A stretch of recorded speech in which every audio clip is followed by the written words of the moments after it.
It is a rare show indeed, Kyle, that imbues me with the desperate urge to fasten my hands around a little child's throat and just squeeze.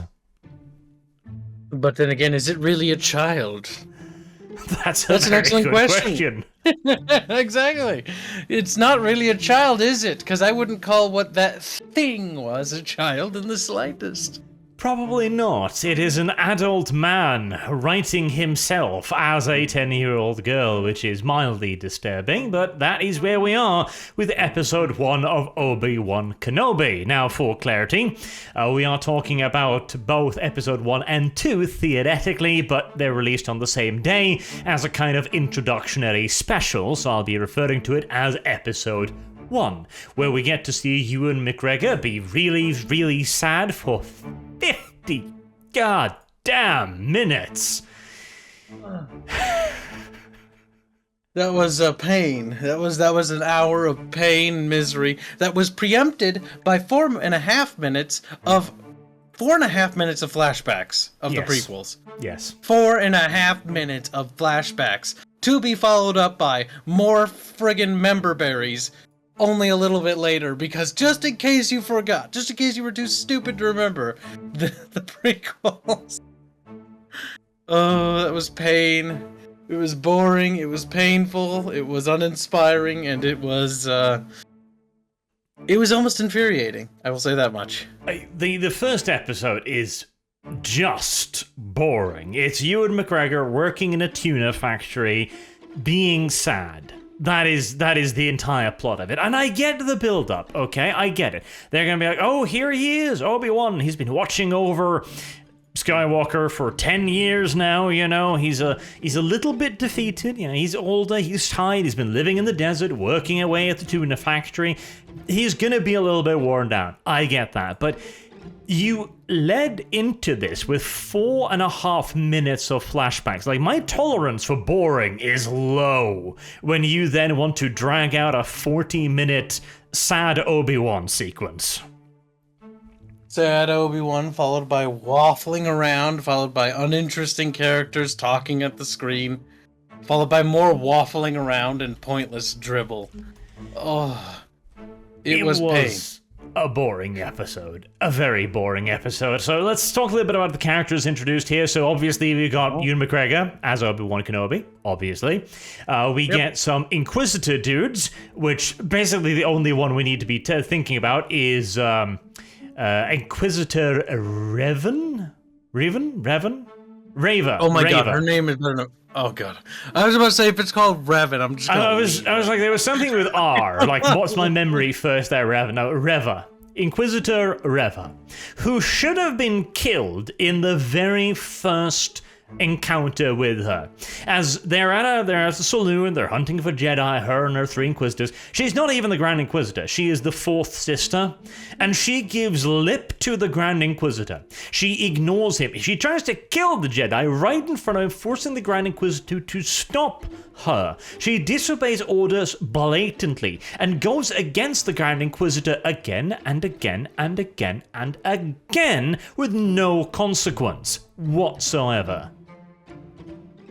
Yeah, it was one of those things where you're watching the screen and you see the Grand Inquisitor, and she's just like back talking him all the time, you know, questioning his decision, going against his orders over and over and over and over and over and over and over again. And you're like, at some point you're like, is he gonna do anything? Is he gonna reprimand her? He's just like, I'm going to have a stern talking with you later. Yes. Like, he should have killed her. This is a Grand Inquisitor. They are ruthless assholes. They do not tolerate this shit. Yep, but you know, see, from the get-go, we know that the plot is setting her up to be the main bad guy, though. Yes, because he's not that important. She is the ever-present strong female character, and by God, am I sick of this trope. And it doesn't make it any better either that we also get to see Leia Organa, who is also the strong female character. She's introduced as a rambunctious tomboy who can be told nothing. And like, we're sitting there and we're literally just reading the script out loud to each other, calling every plot point as it just drones through the banality. Like, oy. Predictable, uninteresting, boring. Like, her entire arc, she's like, I'm not gonna do what you tell me. I'm gonna do what I want. I'm gonna question everything, and I'm gonna be rebellious, and I'm gonna run around in nature because that's what rebellious children do. And I'm gonna talk like an adult all the time.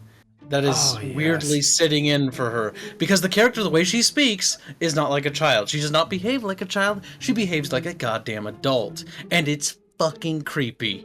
She behaves like the script was written for her. That is exactly how she behaves. She is the most blatant self-insert character. And it is... Because many of you have probably seen that the joke that somebody posts on Twitter or something, my 10-year-old is afraid that Trump stormtroopers is going, and she looked up at me and went like, Daddy, what will happen to me now? And Dad's like, I don't know, and Christ, that meme. That is Leia Organa here. It is infuriating, and even when Obi Wan rescues her, and this is the way. So Obi Wan has a incredibly important task. He needs to look over Skywalker. That is very important. Like, that is his entire quest here. He's been doing this for 10 years without fail. And Leia's parents not only have the balls to break radio silence by calling him on the goddamn phone, Bail Organa even goes to his secret hideout on Tatooine in person. A member of the Imperial Senate shows up in his hiding place to get him to save his daughter. Because at first we gotta go through the trope. They're like, please save her. And like, I'm not the Jedi I once was. Oh yeah, the way they're treating him, like he's defeated, like, and broken, and he's like, I give up. Because the thing is, after Revenge of the Sith, if you remember Revenge of the Sith at the end of it, yes, the Jedi Order, it has been dealt a severe blow. It's, for all intents and purposes, the institution has been shattered. But Obi-Wan and Yoda have already set up a plan. They're already preparing for the return of the Jedi, so to speak. Like, there is already things in motion to bring them back into power. They haven't He's not given up. He's not broken. He's not fucking beaten. He's playing the long game. And the show just forgets about that completely. It does. And he goes to rescue Leia, because, of course, you can't not have him do it. And when he does rescue her, of course, again, the goddamn bloody trope once more. She's hiding behind the door and she kicks him in the stomach when he tries to rescue her. It's like, god damn it, yes, I know. The child beats the shit out of Obi-Wan as if he's like an old man who can't defend himself anymore. Rambunctious child, blah, blah, blah, blah, I get it. But then she continues to question it. Like, he saves her. He obviously saves her. He's not one of her kidnappers. There's no way she mistakes him for a kidnapper. And she questions him, are you a Jedi? I don't believe you're a Jedi. Make me float. If you're a Jedi, you can make me float. You can't make me float. Gosh, is that you on the hologram? Man, you're a wanted criminal on a planet full of criminals. Oh my jeez, you're one of the people. You're my kidnapper. Reruns. And yep, she reaches the most absurd conclusion, which you just said there, where she sees a thing on a hologram, which shows his face, and is somehow able to determine that he's wanted, which is a fair assumption. But from that, she then somehow constructs the idea that he kidnapped her in some weird plot to do something, and it just goes all over the place. And then she panics, she flees, she runs, he gives chase, but of course, because she's a fucking, a strong independent character, which, by the way, we completely glossed over the earlier scene, where they're abducting her, and everyone trying to abduct her is like an idiot getting stuck, literally stuck on branches, like little tiny branches, like, they can't go through this brush here, I'm gonna have to run around for 30 minutes to go get her, Yes. Like, it's absurd. And there's This Oh, God, 10-year-old child outmaneuvers and outruns adults twice. Once she outruns Obi Wan. Yep. Outruns Obi Wan in a rooftop chase scene, by the way. She climbs up on a roof, and there's a rooftop chase scene. There's a firefight breaking out on a roof, and this child is too busy running and can't trust him. And he's like, I can't trust you because you're keeping secrets. You need to be honest with me. And it's absurd. And then she eventually flings herself from the roof because, why not? And then he catches her with the Force, which then, oh, now she trusts him because now he's revealed herself to him. I couldn't trust you before, but I trust you now. It's like, are you a 10-year-old or are you like a 80-year-old adult who has trust issues? Like, what the hell? It is so dumb, and it comes across as so unbelievably forced. And my God, if this show's purpose was to make me absolutely hate Leia, oh, they have succeeded. Like, this child is infuriating because it is not a child. Like, it is actually just the writer writing this. Like, this is clever writing. Look, she's so independent. It's the writer cleverly questioning Obi-Wan and doubting him for his character and being flawed and weak compared to her strong, writing potential. I don't even... Like, it's just all over the place in terms of its absurdity. It's dumb, and it's annoying, and it goes on for like half an hour of this. Now, there is one redeeming thing. The Jawa scene was the only scene I liked. Yeah, so the Jawa was kind of funny. That's true. The Jawa was a little funny. There was a Jawa that shows up in Obi-Wan's place and steals something and tries to sell it back to Obi-Wan, and it was kind of funny. And you're like, oh, that's actually kind of funny. And then after that, it just sucks. Like, hey, Jawa thing, if you're gonna steal my shit, could you at least do me the courtesy of washing them first? Like, washing costs extra. Like, okay. It was like, got me. Good. That was good. That was it. That was funny.